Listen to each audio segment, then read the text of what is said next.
नमस्ते दोस्तों, क्या आप भी अपनी वर्कशॉप में काम करते समय परफेक्ट फिनिशिंग को लेकर परेशान रहते हैं?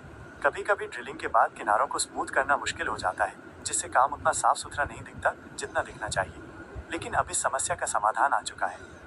पेश है एक ऐसा टूल जो आपके काम को देगा एकदम प्रोफेशनल और शानदार लुक, चैम्फरिंग कोन ड्रिल बिट। ये सिर्फ एक ड्रिल बिट नहीं है, बल्कि ये आपके काम को आसान और बेहतरीन बनाने वाला एक जादुई उपकरण है। तेज और आसान काम, टाइल्स और मार्बल को खराब किए बिना स्मूथ फिनिश और लंबे समय तक चलने वाला डायमंड कोटेड मटेरियल। दोस्तों, जब भी हम किसी भी मटेरियल जैसे टाइल्स, मेटल, मार्बल या वुड में ड्रिल करते हैं तो छेद के किनारे नुकीले और खुरदुरे निकलते हैं। ये न सिर्फ खराब दिखते हैं, बल्कि कभी कभी खतरनाक भी हो सकते हैं।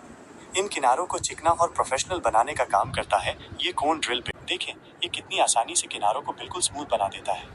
अब ना तो कोई दरार पड़ेगी और ना ही तेज किनारे से चोट लगने का खतरा। इस पर है डायमंड कोटिंग, जिससे ये टूल रहता है लॉन्ग लास्टिंग और शार्प। ये देता है स्मूथ और कम आवाज वाला काम। ये हर मटेरियल पे काम करता है, चाहे वो टाइल्स, मार्बल, स्टोन, मेटल या वुड हो। ये आपके काम को ज्यादा प्रोफेशनल और सुरक्षित बनाता है। अगर आप टाइल्स, मार्बल या मेटल में ड्रिलिंग का काम करते हैं तो ये टूल आपके लिए जरूरी है।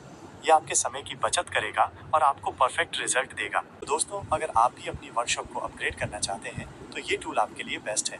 इसका लिंक डिस्क्रिप्शन में दिया गया है, अभी जाके ऑर्डर करें। और सबसे खास बात, ये टूल आपको मिलेगा इतनी कम कीमत पर कि आपकी वर्कशॉप के लिए इससे बेहतर डील हो ही नहीं सकती। अगर आपको ये वीडियो अच्छा लगा हो तो लाइक करें, अपने दोस्तों के साथ शेयर करें और चैनल को सब्सक्राइब करना बिल्कुल न भूलें।